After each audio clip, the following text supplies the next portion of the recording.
Hi guys, thanks for tuning in to another episode of Nuggets News. Today we've got a pretty special guest, and that's Rapha from USU Finance. Lovely name. I'll get you to share the backstory with everyone in a second, but welcome to the channel, Rapha.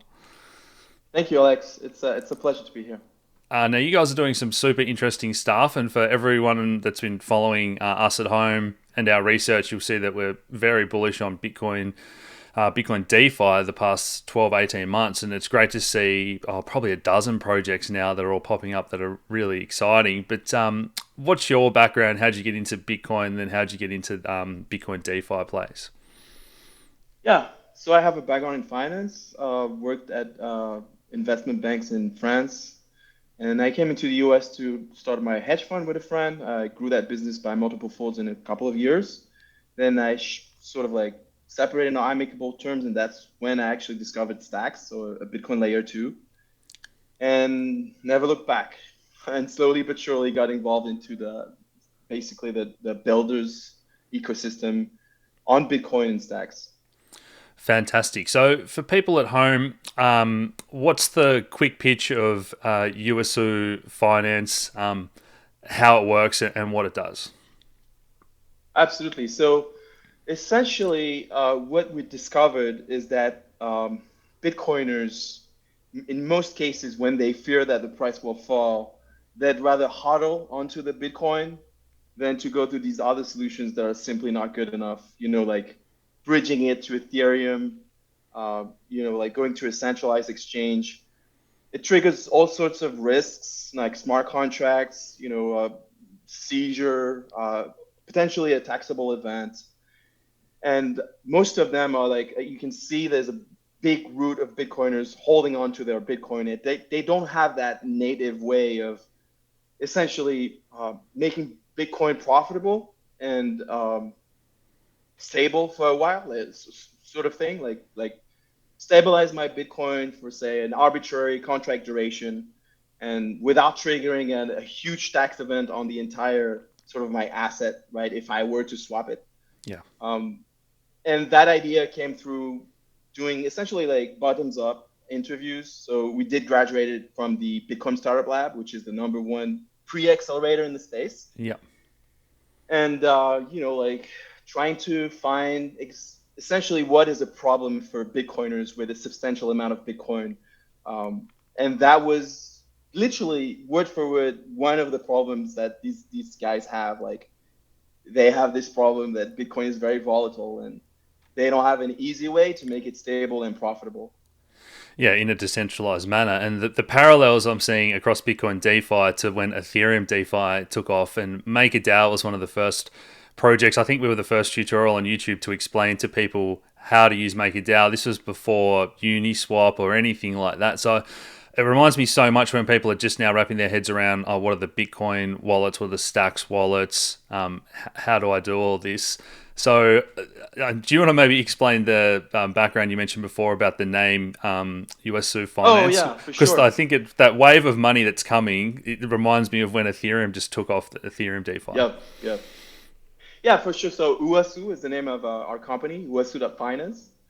It's inspired by waterfall in the Amazon sort of border between Paraguay, Brazil, and Argentina. It's a place I recommend you can go like as a tourist Yeah. because it's like this massive waterfall. It's not as massive as the Niagara Falls, but it is in the tropical forest and it is massive. Beautiful place. And so I picture Uasu, like Iguazu actually is the name of that place in the Amazon. E means water in Latin in Indian local language, and Uasu means big. So instead of the big waterfall of water, I picture this big waterfall of money coming from TradFi, DeFi, and finally coming to the best chain. Bitcoin is the mother of all chains, and finally we're able to build smart contracts and things that people want, like to be able to borrow, to stabilize, to do all sorts of DeFi activity using the Bitcoin in a trust minimized way. Absolutely. Yeah, beautiful. I've got plenty of friends that have been there to do the ayahuasca and whatnot. So another place that I definitely want to visit one day in the Amazon. Yeah, I remember going there as a kid actually, and it was incredible. You have these sort of like wooden bridge that walk you through the tropical forest up until really close to the waterfall itself. And I remember like a butterfly coming and I think landing on my shoulder or something. I have a picture of that. It was a long time ago now. I'm in my 40s, so yeah, Awesome. definitely recommend going there.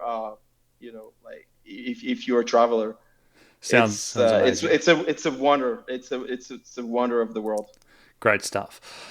Now, with the different Bitcoin technologies that we've seen, I guess, emerging, some of them have been around for longer than people may realize, like Rootstock, but we now have Stacks, the Lightning Network, other layer twos like Botanex we've spoke about and built on Bitcoin. So what made you guys, or maybe what are some of the pros and cons that you see of each and what made you choose the one that you ended up using?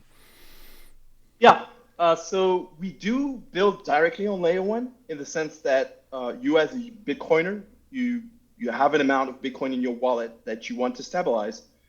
And so we do that through a DLC, which are these primitives directly on Bitcoin. It's a technology discrete lock contract that was Yeah. invented by Tad Drija, who's like the inventor of Lightning as well. And that technology is slowly but surely maturing.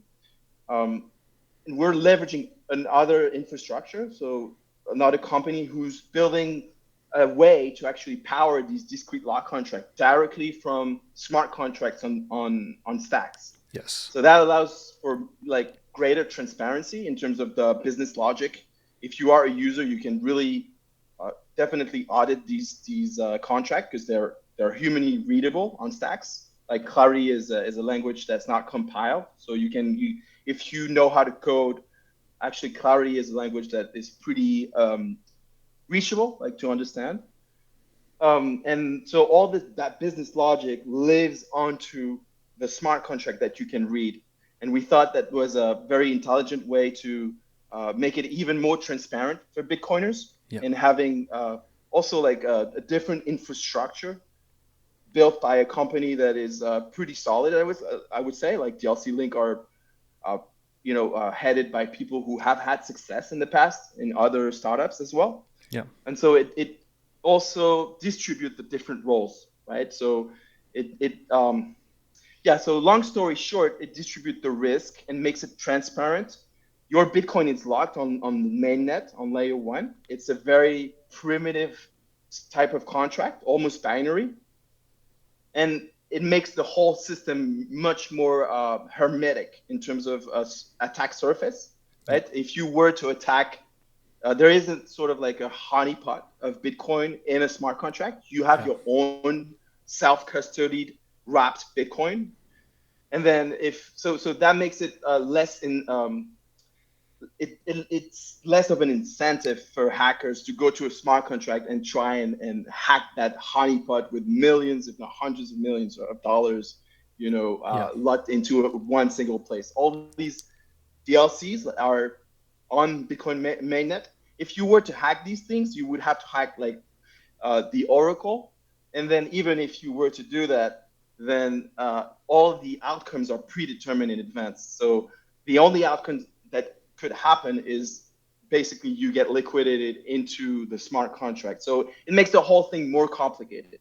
Yeah. Also, the Oracle system would I can go on, but I'll pose it here if you have any question. Yeah, I guess so. If I understand correctly, the Bitcoin's locked in on layer one in these similar to time locked contracts. I think we've covered in the past on the channel. Maybe walk people through a real world example. So, say the other day Bitcoin gets up near $50,000, and people think, "Oh, there might be a pullback coming. I want to sort of lock in that price or hedge my risk." What's happening on the back end through stacks? Is someone taking on a short position, or what's the counterparty? Is there stable coins being minted? How does that work? Yeah, absolutely.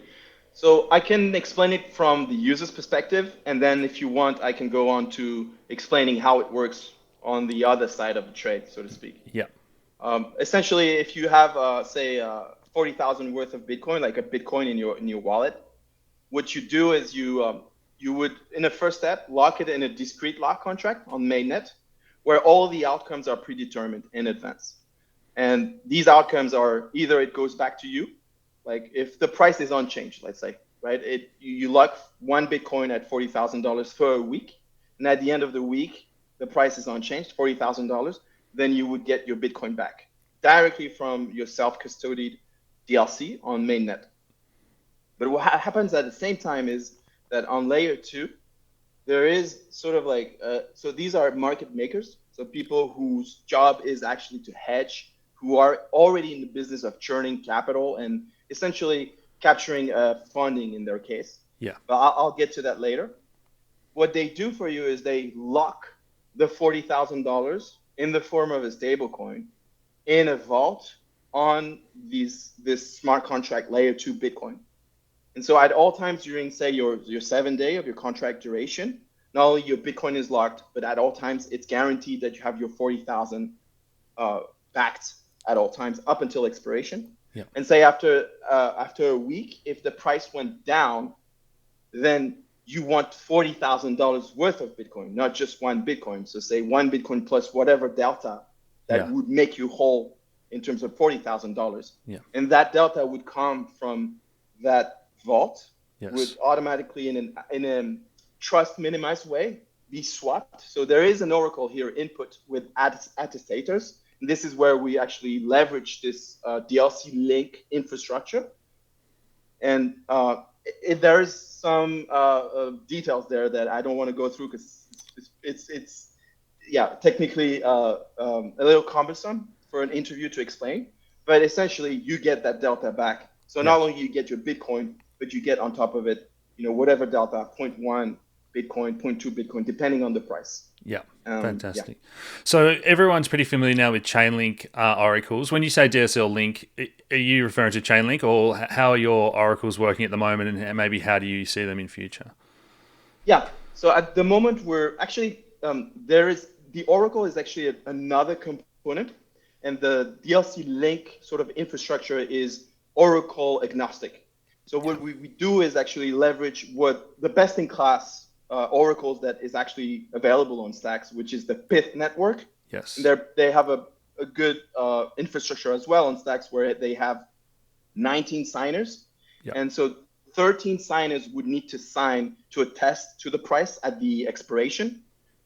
And then once that threshold is done, then that's actually the price that governs essentially the transfer of value to make you whole, to give you your 40,000. So 0.1, 0.2, whatever amount makes $40,000 worth of Bitcoin at the end of the week. So you can chill out for a week, right? I'm, for example, right now in Baja California on semi-vacation. I would be able to say, hey, and right after or before the ETF, say, right, I want to lock my $45,000 for a week or 2 weeks. I'm going to chill out for 2 weeks. And then when I come back, I get that in Bitcoin, obviously. So everything is conveniently swapped back to you in Bitcoin. Fantastic. And so maybe to answer your question about Stacks is an interesting one. So Stacks has all sorts of properties. Clarity being able to actually read the Bitcoin state is one. And again, as I said, it's auditable. So it makes it very DeFi friendly. So if, in finance, if you have a bug, it's okay if you have a bug and you're on testnet, right? And because so the idea is essentially having there's the clarity, so in the sense that anyone can audit it. So through time, it becomes battle tested. And if there is actually an exploit that exists, it is likely that the hacker will be able to exploit it, just like on Solidity as well. But there are other properties, such as the inability to re-enter a contract, which makes it very, very safe to actually Bitcoin finance on layer 2 stacks. Fantastic. For people following on at home that aren't familiar with oracles, I should have mentioned that's just the term for getting the price feeds of, well, what is the price of Bitcoin if we're going to hedge, and the stable coins and all that type of thing. Yeah, that's fantastic. That's a great explanation. Again, that overview for people at home. If Bitcoin's at say 50,000 the other day, you want to hedge for a set period of time, like a week, and then it drops to 40. Well, you've still got $50,000, which will now buy you 1.25 Bitcoin when you go back. So that's the whole idea, I guess. What other features are coming in future? I see more timescales or maybe more flexibility to withdraw at any time. Or what's the sort of long term vision of other features that you'd love to add? Yeah, so I think you mentioned a few other features that could interest Bitcoiners. Like historically, they like to borrow against their Bitcoin and to spend that Bitcoin because I consider myself as well as a Bitcoiner, so I hold on to my Bitcoin as well. Yeah, And long term, I'd rather borrow against it and then spend the dollar yeah, amount rather than to have to spend 10,000 Bitcoins on a pizza. yeah, yeah, yeah, um, so that's the meme, but that's a feature. It already exists on several chains, like be it Rootstock. There's Sovereign Dollar. yeah. On Stacks, there's Arcadico, which is also great, doing the same thing. Um, there's other layer twos as well. What we want to build at the beginning is really that feature, and we want it to be Bitcoin centric. So we will definitely abstract, the complexity on Stacks. Even though you'll be able to see that stablecoin, so we need that stablecoin value on Stacks that is available, transparent. At all times, you'll see during your contract duration that your stablecoin is locked there. That it's definitely reassuring that you can not only audit the smart contract, see your collateral, know that your Bitcoin is locked, it's self-locked, it's not a honeypot. Yeah. All these things add up, I think, and also the convenience. You're doing it directly from the Bitcoin wallet. So we are using Xverse and Leather, who initially were very Stacks centric, but are becoming Bitcoin centric, and we could expand it to any wallet. That's not any wallet that's also DLC friendly and essentially uses DLC links infrastructure. Yeah.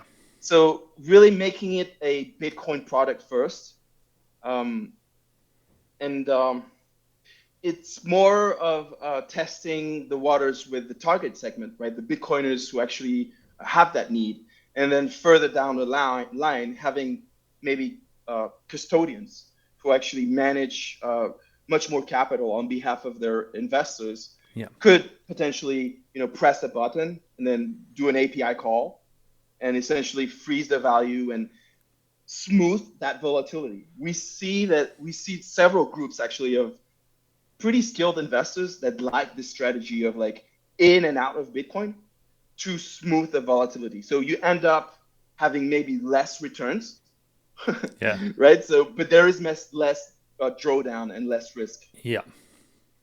Fantastic. How do you see? Because I know there's a lot of, or two types of Bitcoins really. Those that are very, very the purest ones that don't really want Bitcoin DeFi. They don't like Bitcoin NFTs and that type of thing. And then you've got those that don't like Ethereum at all.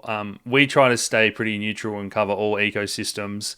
And I think the space is not a winner take all by any means. And if anything, the Bitcoin DeFi emerging projects are already taking a leaf out of Ethereum's playbook. They can see things that they've done right, things that they've done wrong, what's worked over the Yep, past few yep. years. So I think that, again, that's just going to accelerate the speed that we probably see Bitcoin DeFi adoption as people get their heads around the leather wallet up the top there, guys, just like you had to get your head around MetaMask and that type of thing. So how do you see that ecosystem playing out together with like maybe EVM compatibility and a lot more stuff going Yep. hand in hand? Is that all a net good for the crypto space? Yeah. So I can give you like sort of like a general answer on that. I actually didn't finish the previous question because you're talking about features and there's Oh, actually sorry. something coming, but I can come back to that after this. In terms of the sort of like ETH was testnet, and there's a lot to be built on Bitcoin, like low hanging fruits, like lending, for example. Stable coins is one. We talked about that. Um, yeah, I'm not an expert, so it's more like a general observation that I think that is true that a lot of these protocol don't exist yet for Bitcoin, and we're still seeing a battle between layer twos, as fees are getting expensive. Ordinal users want to be able to trade fast, so they could do that on layer twos. Other use cases, DeFi, etc. So this is still ongoing, I think. Stacks is pretty much primed to, in my opinion, and might be contrarian at this point, to be a contestant for the win. But there are also ZK rollups, so essentially really fast rails for Bitcoin Yeah. that are native to Bitcoin. That a lot is going on that front as well. So again, like I'm not too focused onto this thing. I'm really trying to focus on what Bitcoiners want. Even though they don't like to say it in public, I believe that's what I want. That's what I discovered from my interviews. And yeah, and down the line, just to answer your previous question, there is an evolution from that first product, like the ability to stabilize, and profit from Bitcoin in a native way, is essentially Bitcoin money markets. So Bitcoin money markets is slightly different, and it has potentially much wider target segment, in the sense that you don't want to stabilize your Bitcoin. What you want to do is actually lock a stable dollar, synthetic dollar, which is then invested into Bitcoin. It's actually we take your dollar, your stablecoin dollar, and we actually, or value, and we go long the Bitcoin and short the Bitcoin, and so we're essentially synthetically market neutral, Yeah. and at the same time we capture that yield that I hinted at the beginning, that in the current iteration, we have partners who are makers who essentially provide that stable coin, lock it. Once it's locked actually for the Bitcoiners, for the users. They don't really care who does it.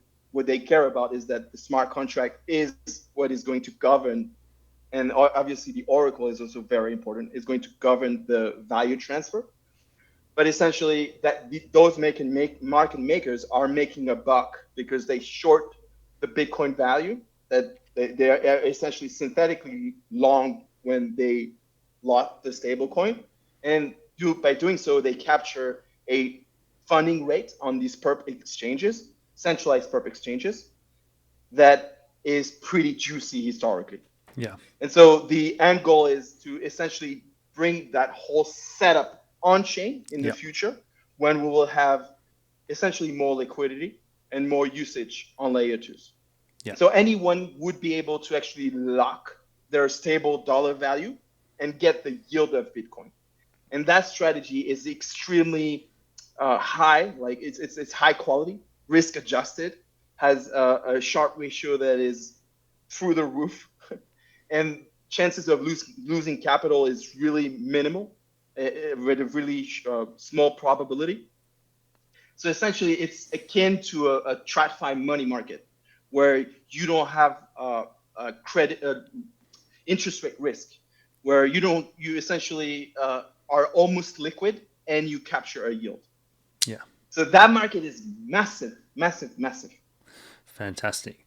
I'm really glad you mentioned Sovereign before. That's one that we've been covering for a year or two now. That's I think has so much potential. And I had heard a little whisper the other day they might even be pivoting to like a Bitcoin roll-up model. Yep. So I'm not sure if you've heard anything like that.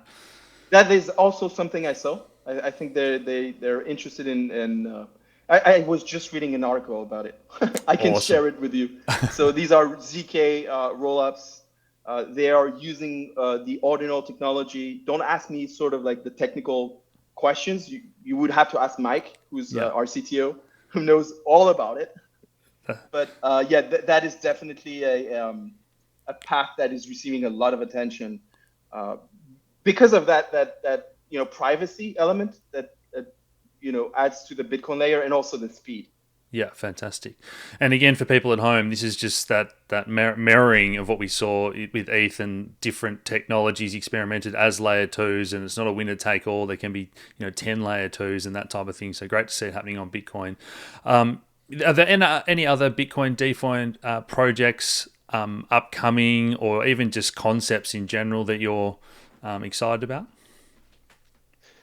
I would say I'm very excited about the enablers, DLC enablers. Or we're working with DLC Link. There's another company called Deep Lake. They're also doing DLC enabling for all sorts of use cases, including ZK rollups. Yeah. This is definitely a space that we are pioneering as you know, a company, and is very early. We're still very early. Um, yeah, so ZK rollups is another one. Um, Stacks, everything that's on Stacks, I'm very bullish. Again, because of the properties and the track record of sort of like the now decentralized teams around doing the right thing. Yeah. These guys have a track record of doing the right thing. They back in the days they did an ICO with like they spent $2 million to be approved by the SEC. It was the first ever approved project. Yeah. Building something like a technology that has security at its core, I think is essential for Bitcoin finance. We've seen even exploits on Ethereum that took advantage of the language, the programmation language. For Yeah. example, Curve is one. And so having clarity as something that essentially puts that expressiveness first, it's really, really, it minimizes the attack vector. Not Yeah. to say that it's impossible, but some things are by design impossible. For Yeah. example, reentry. So again, yeah, so I'm very bullish on all the project, these startups on it's a contrarian bet because in the past few years, I think they haven't done as well as they should have. Yeah. And there's a little bit of disappointment amongst investors with stacks, but eventually, they're doing the right thing and it all comes together pretty well. So I'm bullish on ordinal DeFi or ordinal lending, for example. Liquidium is another startup I would highly recommend. They have a good execution track record. Um, on stacks you have Alex, you have Archidico, but you also have like new entrants like Bitflow. They're doing stable swap. Yeah. And Villar is another contender who's potentially building, I think, Perp Texas. Yeah. Shout out to Mitil because it's a component that we're very interested in for the Bitcoin money market down the line, Yeah. where we take your stable coin, we essentially split it in half. We go long the Bitcoin, short in the dollar value on the Perp exchange. You have a synthetic dollar, and we're getting paid that funding rate every 8 hours, and Yeah. that's the yield that you get. Fantastic. Well, yeah, I'm glad we've got people like Gordon that introduced us, and after we've been interviewing him a lot and chatting, he agreed to join our team because he has his finger on the pulse with all these upcoming Bitcoin projects, which is great. I guess the question for people at home is, are you guys having a token, and the difference between projects that do have a token and don't? I want people to understand a lot of these protocols that don't. It's all just adding to the super cycle for Bitcoin, giving Bitcoin more utility. So even though you might not get the alpha for these projects, and you want the high returns and get in early, guys, all of this, if they don't have a token, is just adding to Bitcoin's utility longer term. Yeah.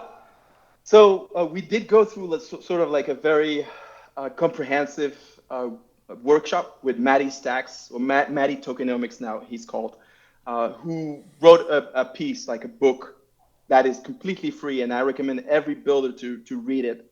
He not only goes through a frame of how to actually design these incentive mechanism, essentially, so that all the stakeholders have a selfish interest in using a technology.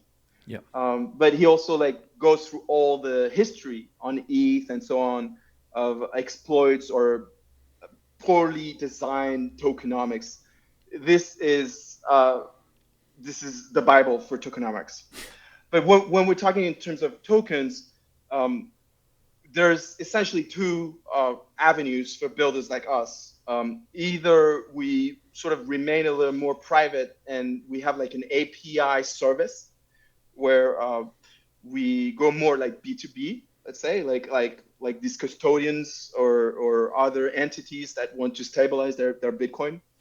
That doesn't necessarily require a token, at least initially.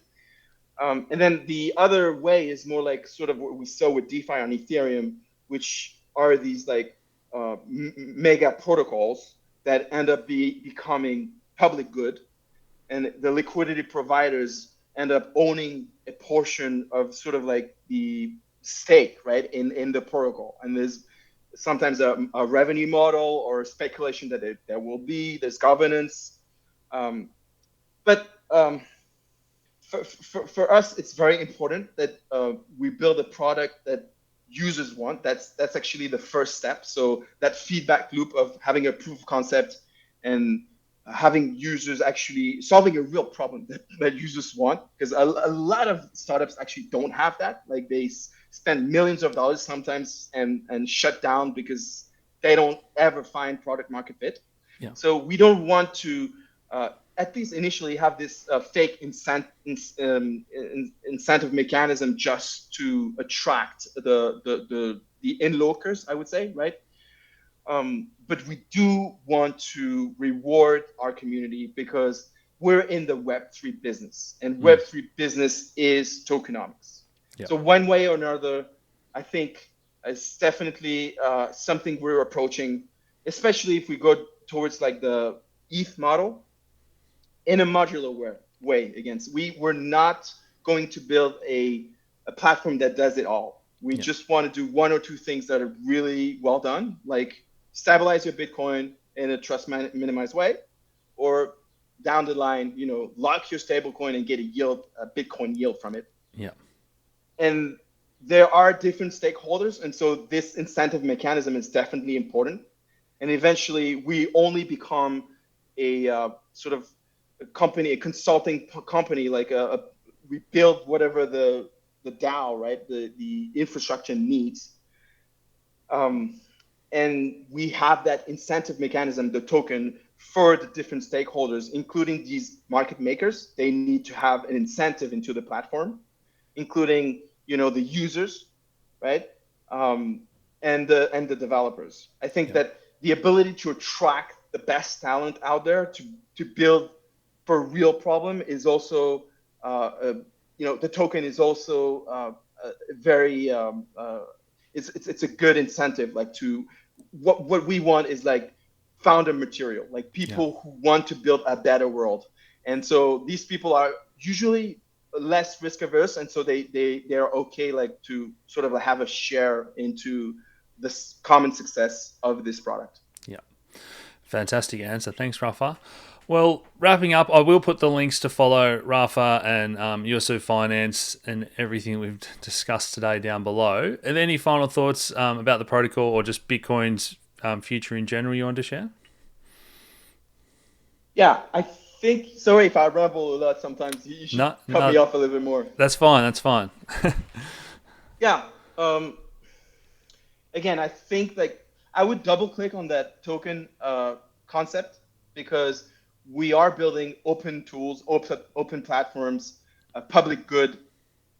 And I think that, that sort of like speculation, like speculative tool is, can be controversial, but in the end, it's so powerful. Like if you are in the Web3 business, you are in the token business, and you want to build, borderless, right? You want essentially in the future, big banks will still have a role. I think they will still have a lot of administrative role, and also like sort of user experience. Like connecting to the DeFi protocols for users that don't want to go into the complexity of having a wallet or having to understand the product, doing the audit. All these things are complicated, and in order to get to the mass market, there is going to be several layers. But essentially, the power that is given to those entities today, I think, is abnormal. They have so much power today, and it's definitely not like we have better tools. So please, if you are interested in building, even being introduced to other builders, this is a small community. Just contact us. I'm always open to talk to builders, people, and builders. I don't mean necessarily developers. Could be on the marketing front. Marketing is very important. Getting the word out. Like people don't know about your product. So what you're doing is fantastic, and I'm very grateful for your invitation. Yeah, that's been amazing, Rapha. I really appreciate the chat. Hope you guys have enjoyed it as well. Any other questions or comments, leave them down below as well. And we'll probably have you back on in future as Bitcoin DeFi continues to grow. So thanks so much, Rapha. It was my pleasure. Cheers, guys.